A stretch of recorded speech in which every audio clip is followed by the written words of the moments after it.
Vous êtes et voulez-vous investir à Kinshasa? Voulez-vous réjouir de vos business? L'opportunité à ne pas rater. Toronto City VIP à Maluku, un des meilleurs endroits pour résider ou implanter votre business. À quelques minutes du fleuve Congo, le fleuve de nos ancêtres, juste en face de la zone économique si spéciale qui est le quartier commercial et industriel de Maluku. Waouh! Non loin du centre de ville Maluku, un quartier en pleine expansion, à quelques mètres du Macadam. Toronto City vous propose un terrain de 20 mètres sur 20 avec des bornes cadastrales. Sur un site accessible, urbanisé, avec espace de jeu, espace vert, magasin, centre médical, marché, etc. Je vous appelle, venez nombrer et acheter. Donc, je voulais juste faire l'appel à nos frères de la diaspora, de partout où vous êtes, en Afrique, en Amérique, à l'Océanie, à l'Europe, en Asie, pour venir acheter les terrains que nous sommes juste en train de morceler. Vous allez bien voir qu'il y a des bornes, il y a même les travaux qui sont juste en train d'effectuer. Donc le terrain est bel et bien assuré. Il y a l'eau non loin de nous. Vous allez voir, derrière moi, c'est la régie des eaux. De l'autre côté, c'est le société Vodacom. De Vodacom. Et devant moi, c'est juste World Vision. Là où Vision Mondiale sont juste en train aussi à un projet de construire les maisons pour ces travailleurs. Donc voilà, nous sommes ici à Maluku. C'est déjà un endroit habitable. Les quartiers, comme vous allez voir de l'autre côté, c'est déjà habitable. Il y a déjà les gens et c'est non loin parmi les autres cités que vous connaissez déjà. Donc je suis très fier de vous présenter ces produits qui n'est rien d'autre que, oui, nous achetons les voitures, nous achetons tout ce que nous pouvons avoir. Mais avoir une parcelle, c'est vraiment une très bonne chose. Pour tout contact, contactez Willy Mafuta au plus 1 90 57 30 15 40. Toronto City, waouh, les 4 qui nous réservent l'avenir de demain. Vive le Congo, vive Kinshasa. Shalom, shalom, très chers téléspectateurs, que Dieu vous bénisse là où vous nous suivez. Bien, vous êtes dans CGC TV, croissez dans la grâce et dans la connaissance télévision avec le pasteur Jimmy. C'est bien, très chers téléspectateurs, le thème de ma prédication aujourd'hui est intitulé les petits enfants, les jeunes gens et les pères. Bien, je vais faire la prière avant de commencer cette prédication. Éternel Dieu, Papa, merci pour ce privilège que tu m'as accordé pour prêcher ta parole. Laisse que ton esprit illumine les cœurs de tous ces assels qui disposeront leur cœur pour suivre ces messages. Reçois toute la gloire, c'est toi qui es notre Dieu. Au nom de Jésus-Christ, notre Seigneur et notre Sauveur. Amen. Les petits enfants, les jeunes gens et les pères. Aujourd'hui, c'est la deuxième partie de cette prédication. Donc, je vous recommande de suivre la première partie et vous allez bien comprendre la profondeur de ces messages. Les petits enfants sont des chrétiens immatures. Et ces chrétiens immatures, ils ont besoin de grandir dans la foi. Grandir dans la foi à travers les enseignements. C'est très important. 1 Jean chapitre 5 verset 21. L'apôtre Jean dit, hé, petits enfants, gardez-vous des idoles. Vous savez, plusieurs chrétiens qui sont immatures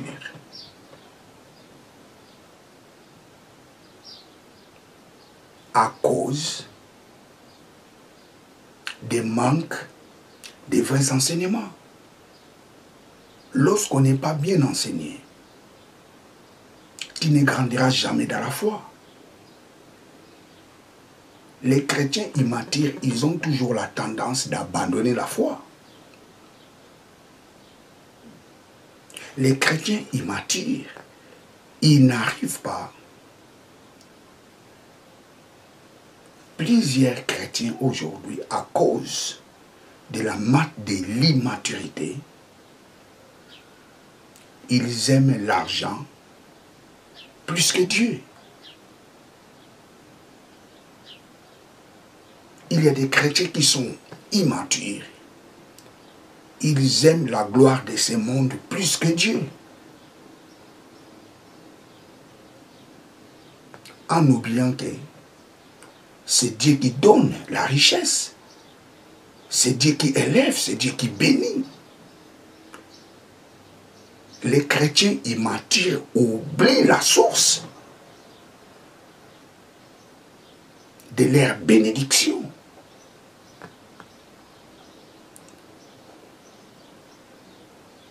L'apôtre Jean dit aux chrétiens qui sont immatures, les petits-enfants, et petits-enfants, gardez-vous des idoles. Nous allons lire ça. 1 Jean chapitre 5, verset 23.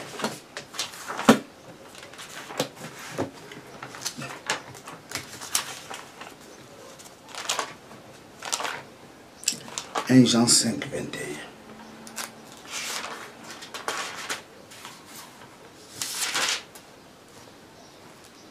Petits enfants, gardez-vous des idoles. Dieu condamne l'idolâtrie. Et dans 1 Corinthiens chapitre 10, verset 14, l'apôtre Paul dit, et fouillez l'idolâtrie.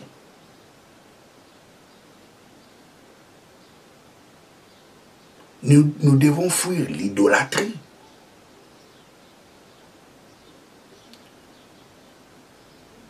Parce que Dieu est contre l'idolâtrie.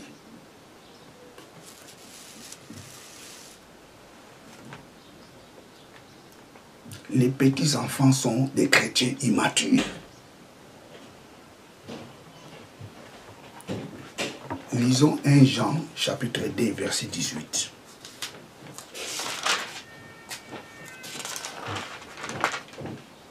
Jean 2, 18.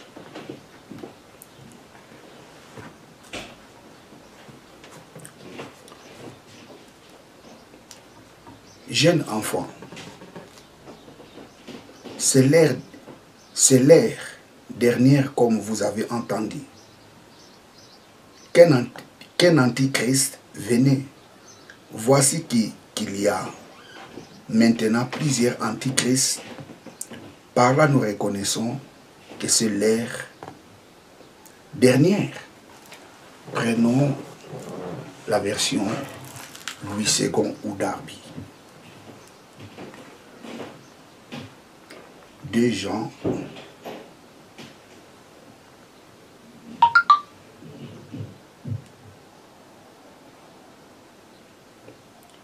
1 Jean chapitre 2. Darby ou Louis II.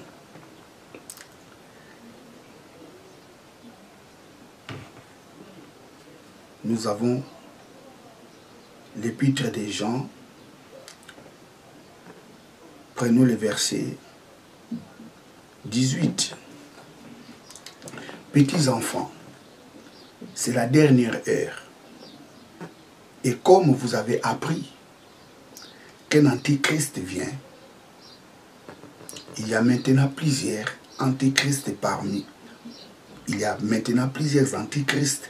Par là, nous connaissons que c'est l'ère, c'est la dernière heure.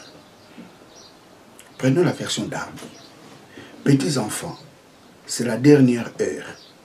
Et comme vous avez entendu que l'antichrist vient, maintenant aussi il y a plusieurs antichrists. Par quoi nous savons que c'est la dernière heure. Les petits enfants n'arrivent pas à discerner les temps.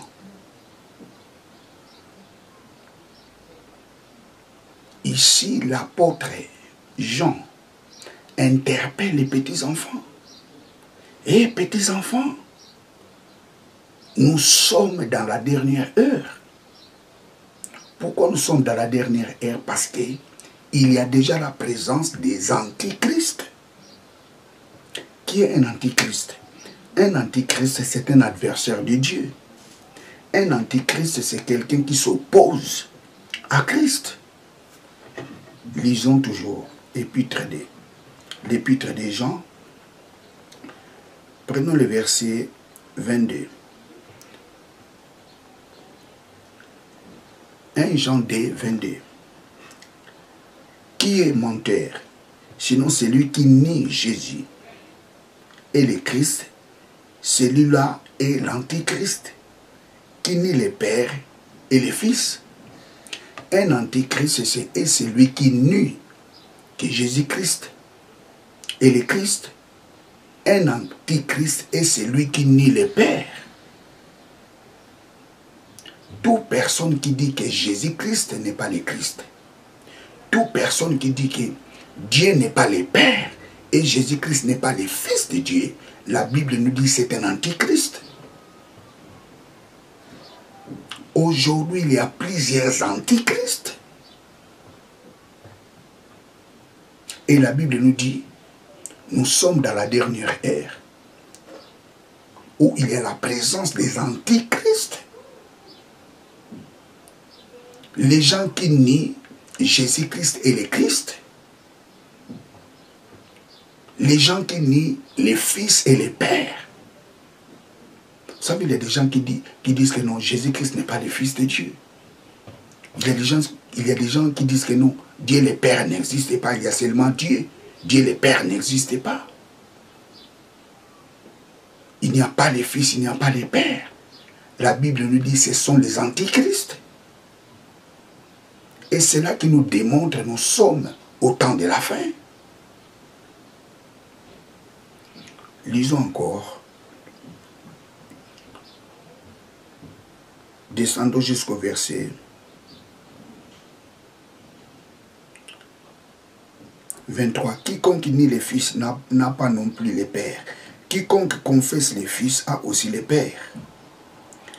Que ce que vous avez entendu dès le commencement demeure en vous. Si ce que vous avez entendu dès le commencement demeure en vous, vous demeurez aussi dans le Fils et dans le Père.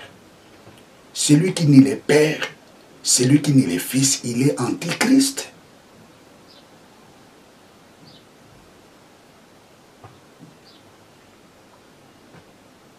Praise God, alléluia. Lisons 1 Jean. Lisons 1 Jean 4. 1 Jean 4, 3.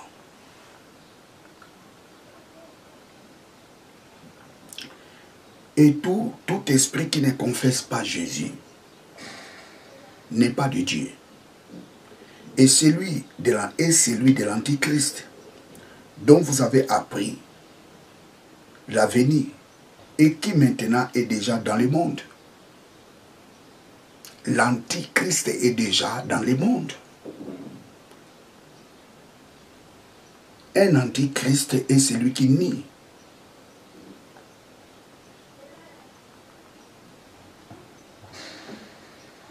Un Antichrist est celui qui nie Jésus. Je relis. Et tout esprit qui ne confesse pas Jésus n'est pas de Dieu.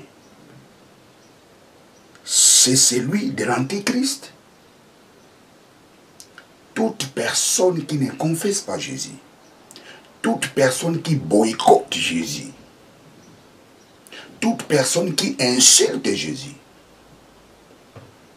la Bible nous dit qu'il est un antichrist. Et cela prouve que nous sommes au temps de la fin.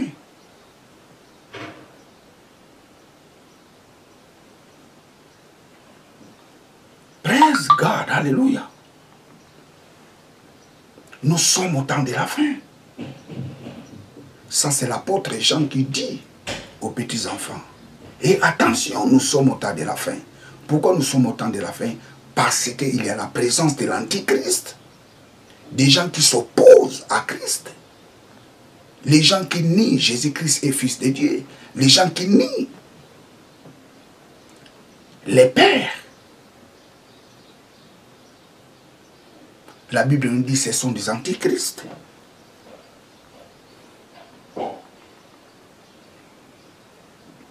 Praise God, hallelujah.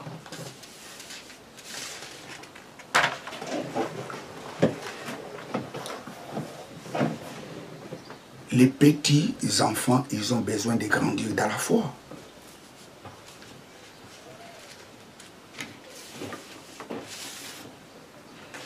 Praise God, alléluia.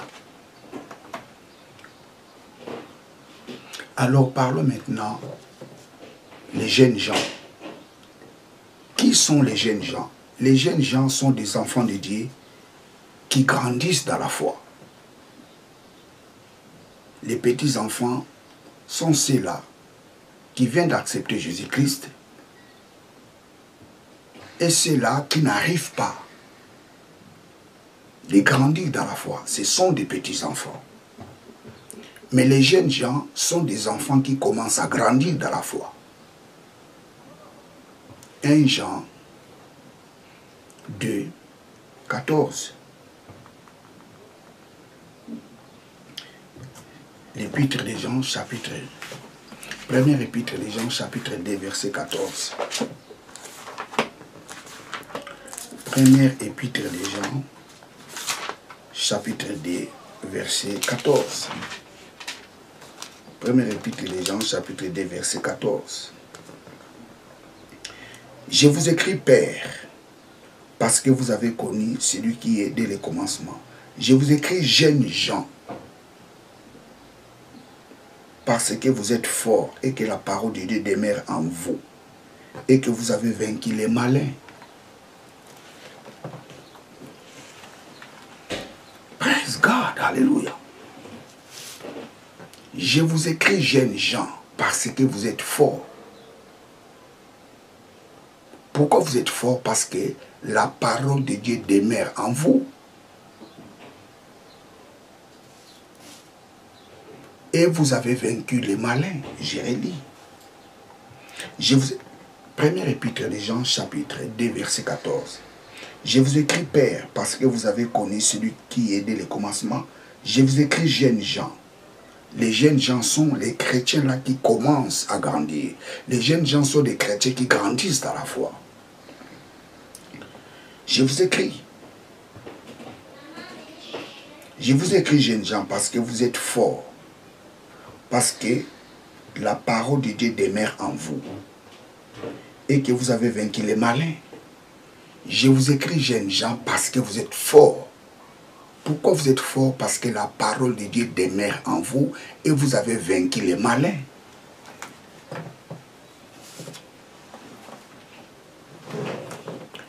Tu ne peux pas être fort si la parole de Dieu ne demeure pas en vous. Je vous écris, jeunes gens, parce que vous êtes forts.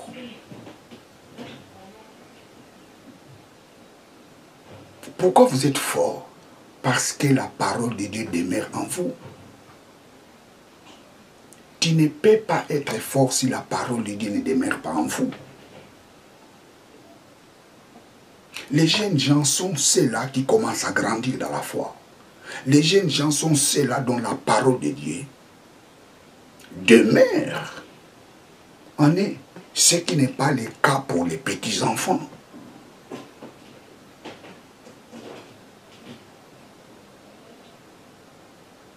Lorsque la parole de Dieu commence à demeurer dans ta vie, lorsque la parole de Dieu demeure en toi, cela signifie que tu n'es plus un petit enfant. Tu commences à grandir maintenant dans la foi. Tu as atteint le niveau des jeunes gens.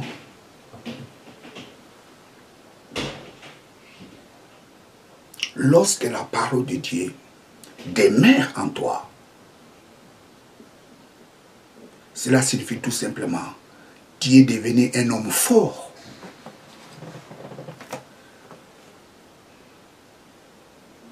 Tu ne peux pas être fort dans la foi si la parole de Dieu ne demeure pas en toi.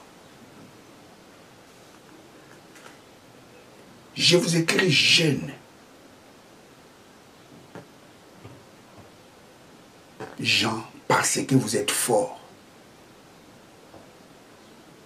Pourquoi vous êtes forts? Parce que la parole de Dieu demeure en vous. Jérémie. 1 1 Jean 2, 14. Je vous écris, Père, parce que vous avez connu celui qui est dès le commencement. Je vous écris, jeunes gens, parce que vous êtes forts, que la parole de Dieu demeure en vous, et que vous avez vaincu les malins. Tu ne peux pas vaincre les malins, tu ne peux pas vaincre les diables si la parole de Dieu ne demeure pas en toi.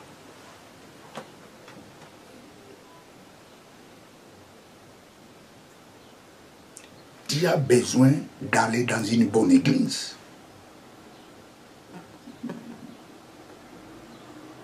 La parole de Dieu doit demeurer en toi.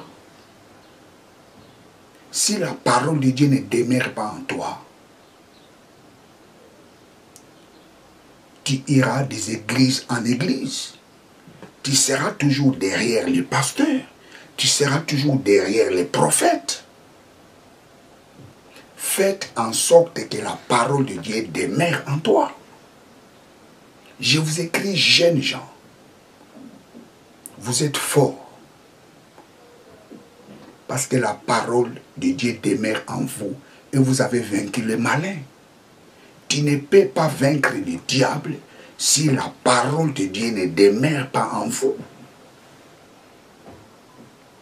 La Bible dit, nous avons vaincu le diable à cause du sang et de la parole de notre témoignage.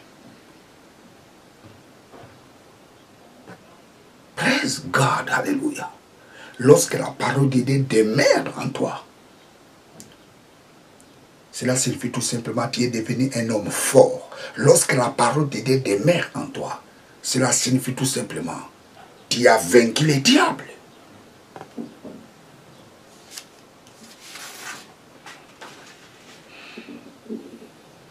Vous savez, il y a une grande différence entre être en Christ et la parole de Christ en vous. Vous savez, plusieurs chrétiens sont en Christ, mais la parole de Dieu ne demeure pas en eux.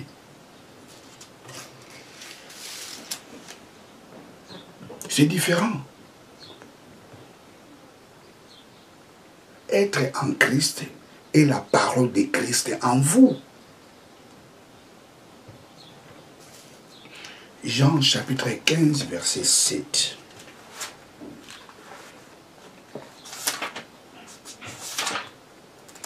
Jean 15, 7. Jean 15, 7.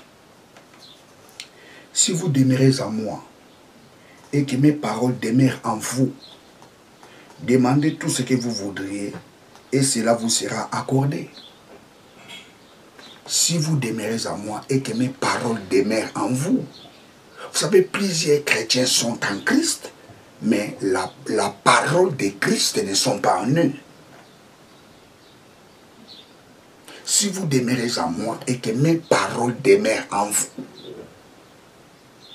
tout ce que vous demanderez, il vous sera accordé.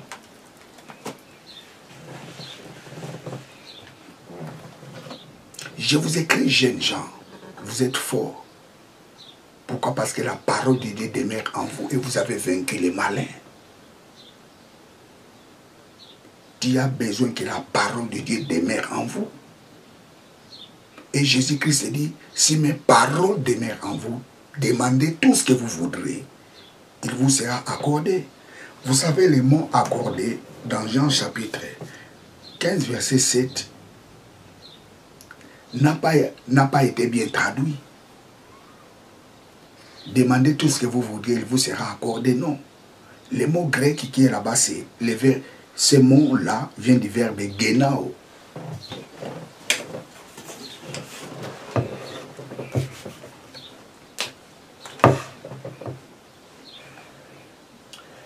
Genao. Genao signifie quoi? Genao signifie engendrer. Engendrer. Genao signifie donner naissance. Donner naissance. Donner naissance. Guénao signifie enfanter. Plus loin, Guénao signifie créer. S'il faut aller plus loin, créer.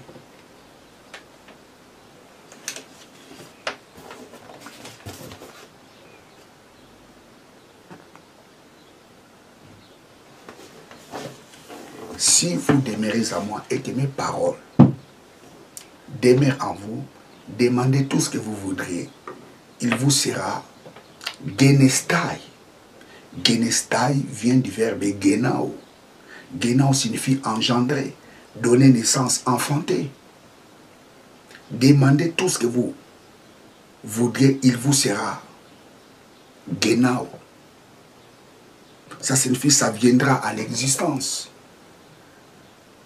Demandez tout ce que vous voudriez. Cette chose-là viendra en existence.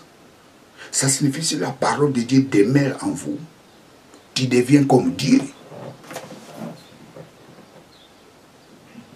Dieu qui appelle des choses qui n'étaient pas comme si elles étaient.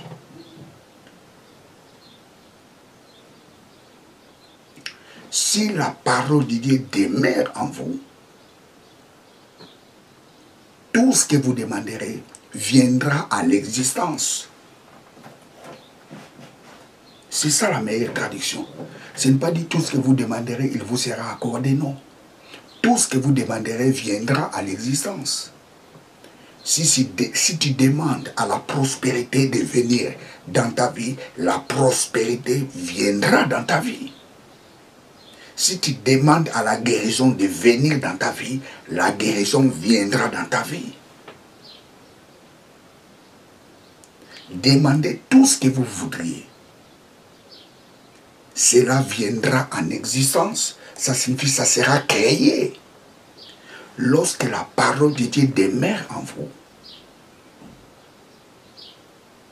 tu deviens comme Dieu.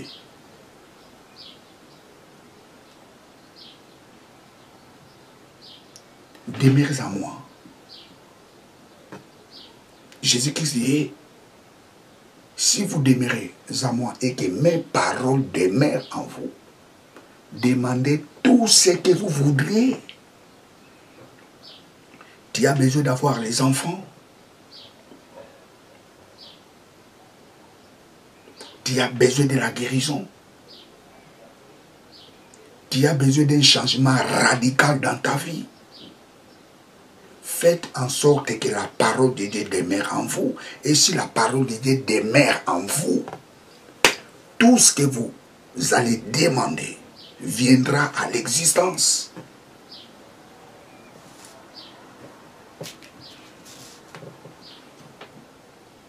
Praise God, alléluia. Je vous écris, jeunes gens, vous êtes forts. Pourquoi vous êtes forts? Parce que la parole de Dieu demeure en vous. Et vous avez vaincu les malins. Tu ne peux pas vaincre le diable si la parole de Dieu ne demeure pas en vous. Jésus a vaincu le diable à cause de la parole. Lisez l'évangile de Luc. Il est écrit, il est écrit, il est écrit, il est écrit. Le diable a fui. Le diable a peur de l'homme qui a la connaissance de la parole de Dieu. Le diable n'a pas peur de tes prières. Le diable a peur de l'homme qui a la connaissance de la parole de Dieu. Jésus a fait 40 jours, 40 nuits de prière. Mais le diable n'avait pas peur de s'approcher de lui. Quand est-ce que le diable a fui Jésus? Les jours où il a senti la connaissance de la parole de Dieu. En Jésus, le diable a pris fuite. Le diable a peur de l'homme qui a la connaissance de la parole de Dieu. Faire la prière, ce n'est pas mauvais.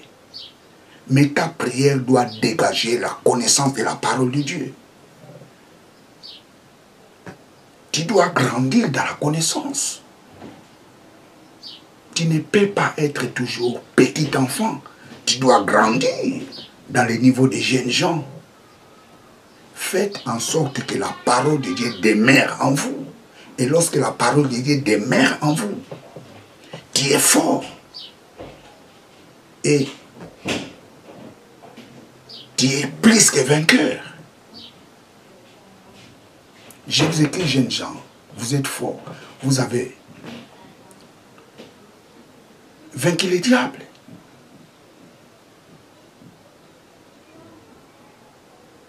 Tu ne peux pas être fort si la parole de Dieu ne demeure pas en toi. Tu ne peux pas vaincre le diable si la parole de Dieu ne demeure pas en toi.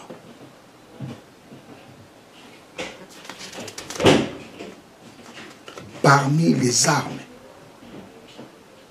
spirituelles, nous avons la parole, l'épée.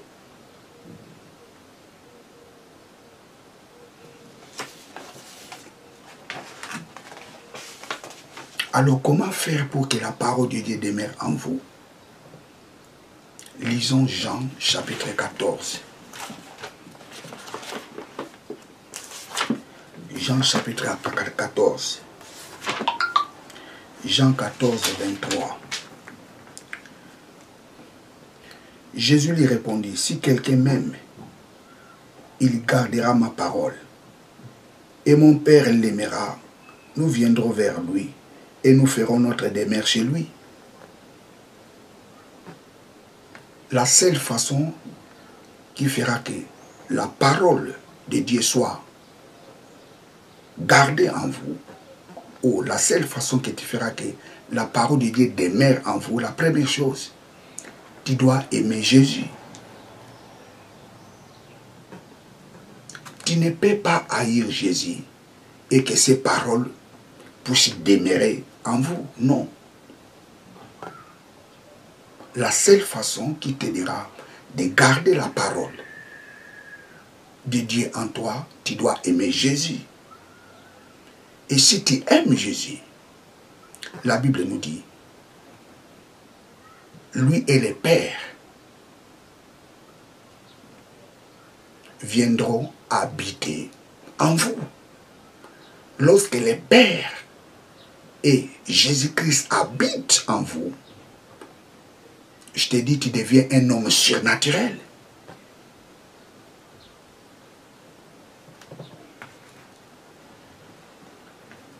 Lisons Jean 14, 15.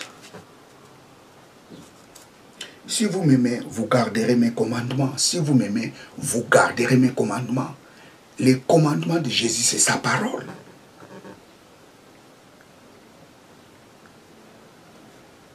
Et moi, je prierai le Père, et il vous donnera un consolateur, qui soit éternellement avec vous. Lorsque nous gardons la parole de Jésus, le Saint-Esprit viendra habiter en nous. La Bible dit notre corps est le temple du Saint-Esprit. Oui, les jours où nous avions accepté Jésus-Christ comme Seigneur et Sauveur, c'était ces jours-là, Dieu était venu habiter en nous. Nous étions baptisés en Christ. Par le Saint-Esprit, nous avions formé un seul corps avec Christ.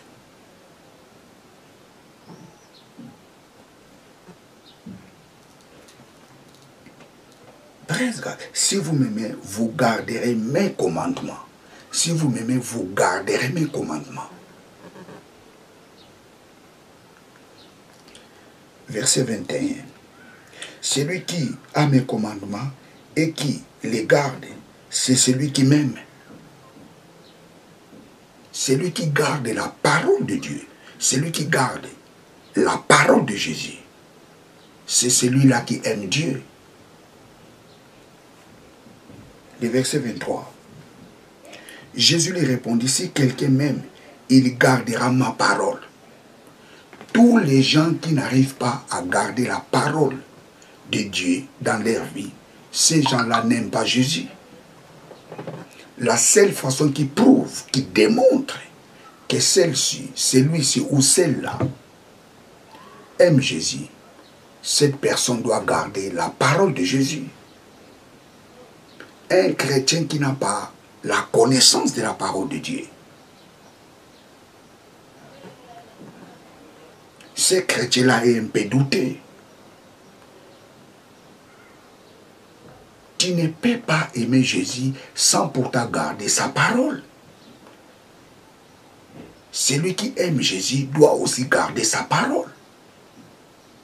Ceux qui n'arrivent pas à garder la parole de Dieu dans leur vie sont des bébés, sont des enfants en Christ. Parce que les enfants en Christ n'arrivent pas à garder la parole de Dieu dans leur vie. Les enfants en Christ, la parole de Dieu ne demeure pas en eux. Tu as besoin de grandir dans la foi. Praise God, alléluia. Je vous écris, jeunes gens, vous êtes forts. Et que la parole de Dieu demeure en vous. Et vous avez vaincu les malins. Jean n'avait pas dit comme cela aux petits-enfants. Aux petits-enfants, l'apôtre Jean dit autre chose. Aux jeunes gens, l'apôtre Jean dit autre chose. Actes chapitre 2, verset 17.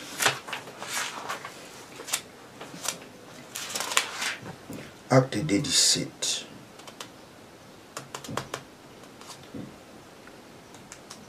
Acte 2, 17. Dans les derniers jours, dit Dieu, je répandrai de mon esprit sur toute chair. Vos fils et vos filles prophétiseront. Vos jeunes gens auront des visions et vos vieillards auront des songes. Vos fils et vos filles prophétiseront. Vos jeunes gens auront des visions et vos vieillards auront des songes. Vos fils et vos filles prophétiseront. Vos fils et vos filles, ça c'est les petits-enfants. Vos jeunes gens auront des visions. La Bible ne dit pas vos jeunes gens prophétiseront. La Bible dit vos fils et vos filles prophétiseront. Vos jeunes gens auront des visions. Pourquoi cette différence? Et vos vieillards auront des songes.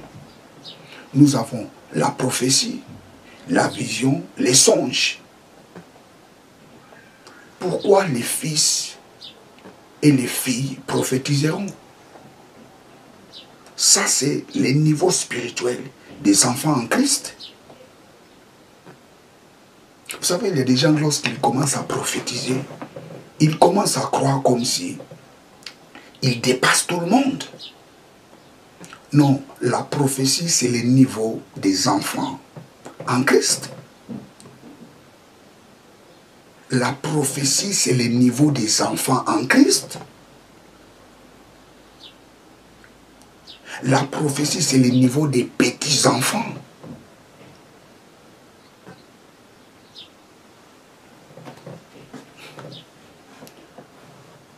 L'apôtre Paul nous dit aspirer à la prophétie. La prophétie, c'est une bonne chose.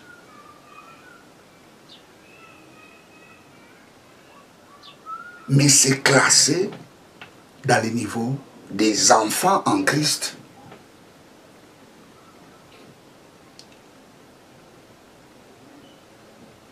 Vos fils, vos filles prophétiseront.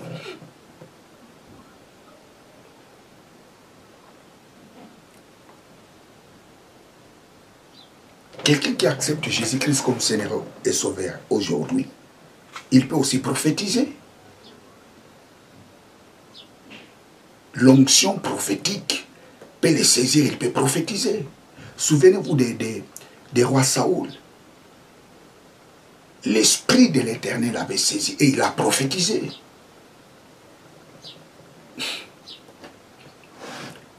Mais il n'avait pas la maturité spirituelle.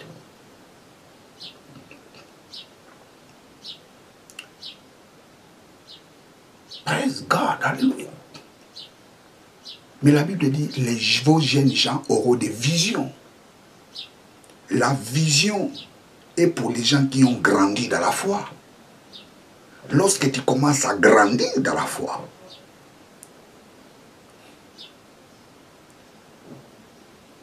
Dieu t'amènera dans le niveau d'avoir les visions.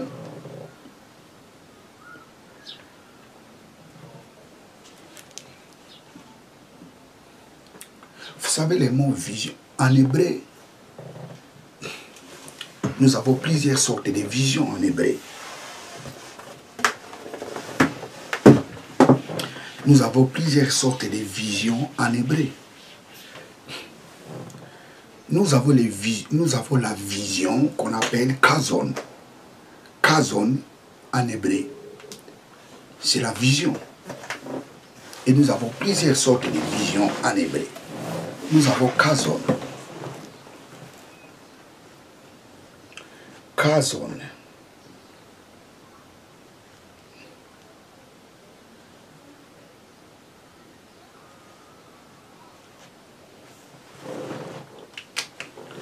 Kazon qui signifie vision.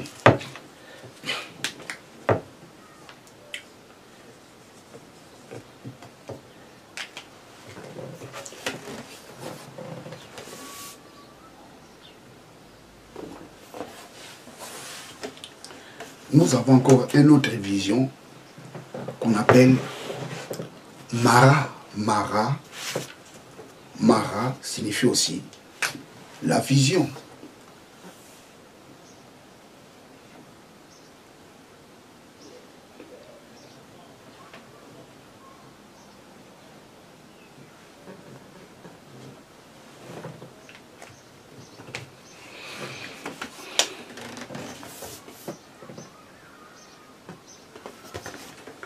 Nous avons aussi la vision qu'on appelle Makaze. Makaze.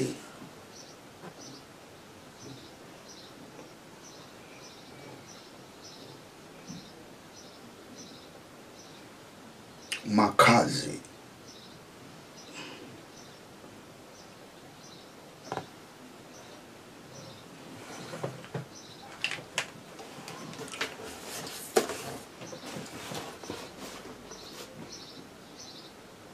Et nous avons encore une autre vision qu'on appelle marée.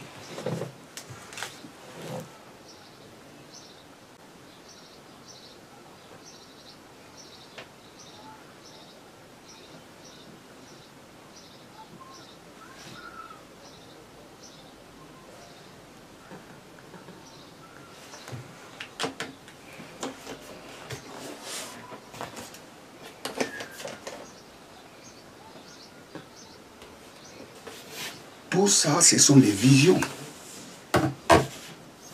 Tout ça, c'est vision. Nous avons la vision qu'on appelle Kazon. Nous avons la vision qu'on appelle Mara. Nous avons la vision qu'on appelle Makaze. Nous avons la vision qu'on appelle marée. Vous savez, un jour, j'en parlerai sur la vision. Vous savez, dans l'Ancienne Alliance,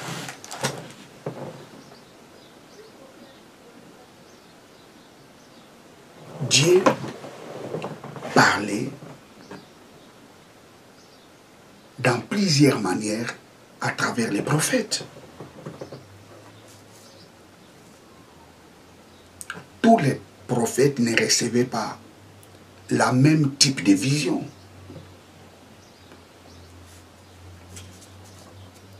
Par exemple, Jacob, lui, Dieu lui parlait par la vision qu'on appelle Mara.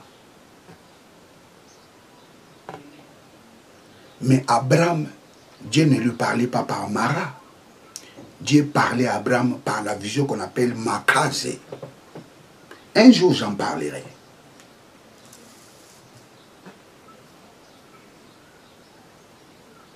Mais pour Samuel, Dieu lui parlait par Kazon, une vision qu'on appelle Kazon. Dieu parlait par les prophètes Samuel, par la vision qu'on appelle Kazon. Pour Jacob, il parlait par la vision qu'on appelle marée. Pour Abraham, Dieu parlait par la vision qu'on appelait Makaze.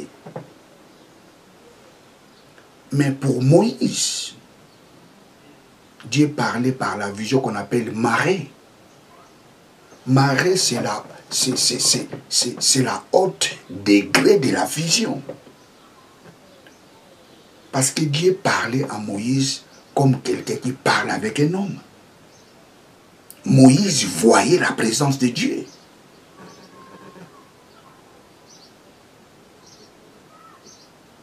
Ça, c'est les marées. Aucun prophète dans la Bible, à part Jésus, qui voyait Dieu comme Moïse. C'est pour cela que Dieu pour punir Aaron et Myriam, il leur a dit, et moi, avec Moïse, je ne parlais pas avec lui comme quelqu'un qui parle, comme d'autres prophètes. Moi, je parle à Moïse comme quelqu'un qui parle avec un homme. Moïse était un prophète exceptionnel. C'est pour cela que Moïse était capable d'enlever la malédiction que Jacob a posée sur Ribin. Parce que Moïse avait un degré très élevé de la connaissance de la parole de Dieu. Dieu s'est révélé à Moïse à un degré très élevé.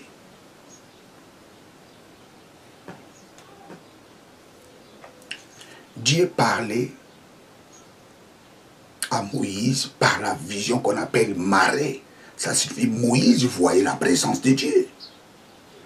Ce n'était pas le cas avec d'autres prophètes.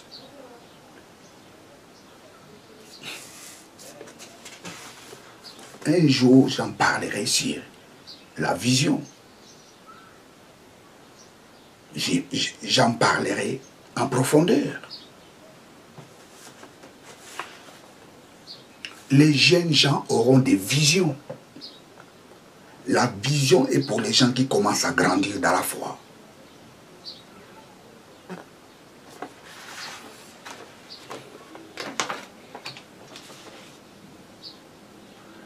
Jean chapitre 2 verset 14 à 17. Praise God, hallelujah. Jean. Praise God, hallelujah. 1 Jean 2, 14 à 17. Je vous écris, Père, parce que vous avez connu celui qui est dès le commencement. Je vous écris, jeunes gens, parce que vous êtes forts et que la parole de Dieu demeure en vous et que vous avez vaincu les malins. 15. N'aimez point le monde. Si les choses qui sont dans le monde, si quelqu'un aime le monde, l'amour du Père n'est point en lui. Car tout ce qui est dans le monde, la convoitise de la chair, la convoitise des yeux et l'orgueil de la vie ne vient point du Père, mais vient du monde. Et le monde passe et sa convoitise aussi, mais celui qui fait la volonté de Dieu demeure éternellement. Je vous écris, jeunes gens, n'aimez pas le monde. Vous savez, il y a des gens, lorsqu'ils commencent à grandir dans la foi, des fois, il a la tendance de se comporter comme les gens du monde. La convoitise vient, l'orgueil vient. Toutes ces choses ne viennent point de Dieu. Lorsque tu commences à grandir dans la foi, tu ne dois pas aimer le monde et ses convoitises.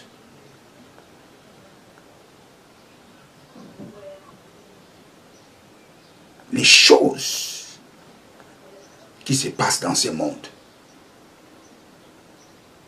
Il y a des gens, à cause de la gloire, l'orgueil commence à prendre la place dans leur vie.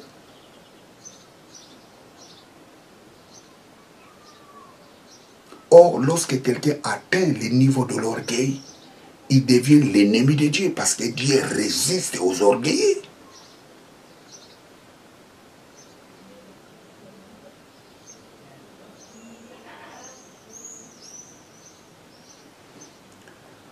Nous devons refuser l'orgueil dans notre vie. Je vous écris, jeunes gens. Je vais redire.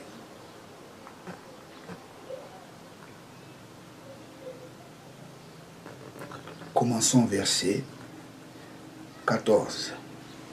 Je vous écris, Père, parce que vous avez connu celui qui est dès le commencement. Je vous écris, jeunes gens, parce que vous êtes forts et que la parole de Dieu demeure en vous et que vous avez vaincu les malins. N'aimez point le monde. Vous savez, il y a des gens, lorsque la puissance de Dieu, la gloire de Dieu commence à se manifester dans sa vie, il a des amis, il a des relations. Il commence à devenir l'ami du monde. N'aimez pas le monde, ni les choses de ce monde. Si quelqu'un aime le monde,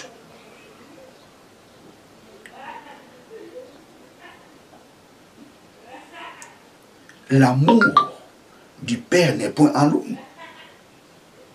Car tout ce qui est dans le monde, la convoitise de la chair, la convoitise des yeux et l'orgueil de la vie ne vient point du Père, mais vient du monde.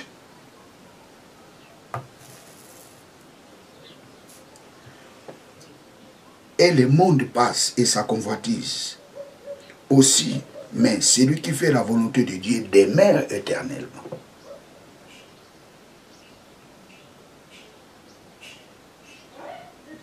C'est très important, très cher, amis. Nous ne devons pas aimer le monde. Nous ne devrions pas se comporter comme les gens de ce monde. Regarde aujourd'hui ce qui se passe dans le monde. La Bible dit, ne vous conformez pas au siècle présent, mais soyez transformés par le renouvellement de l'intelligence. Dans le monde, il y a l'orgueil, il y a la convoitise. Nous ne devons pas se conformer à ces choses. Contente-toi de ce que tu as. La convoitise passera. L'orgueil passera. Ça, c'est la parole de Dieu que l'apôtre Jean a adressée aux jeunes. Aux jeunes gens. À ceux-là qui commencent à grandir dans la foi. Vous savez, lorsque tu commences à grandir dans la foi, il y a des grandes choses qui commencent à se réaliser dans ta vie.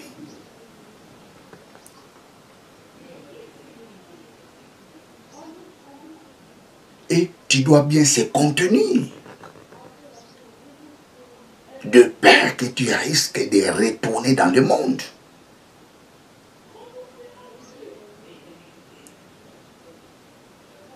À défaut de bien garder ce que Dieu t'a donné, tu risques de retourner dans le monde. Tu risques de devenir orgueilleux.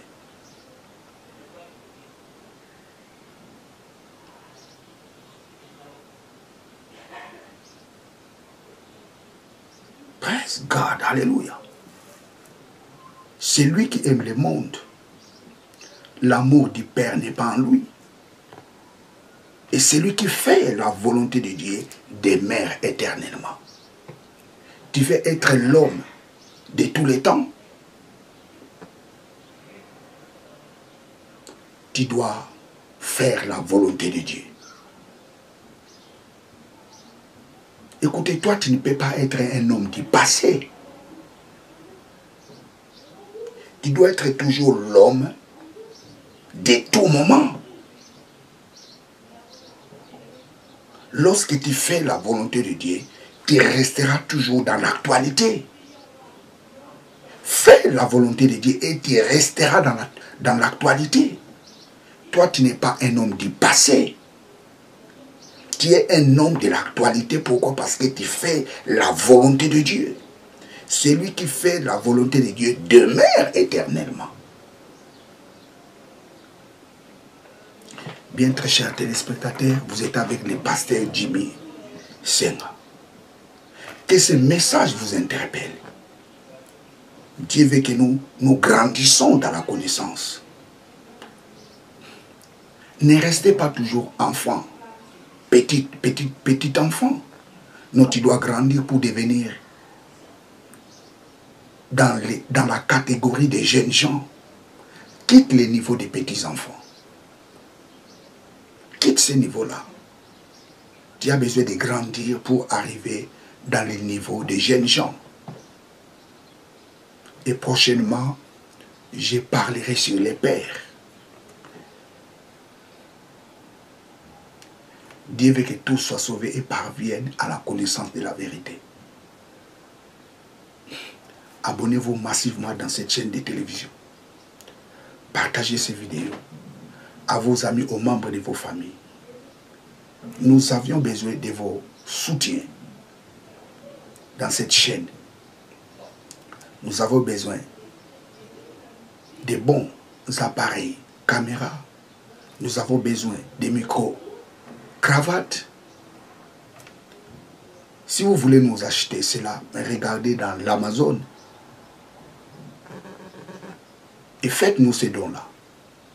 Des bons appareils caméramen, des bons appareils caméra, des bons micros, cravates. Faites-nous ces dons-là et Dieu vous bénira.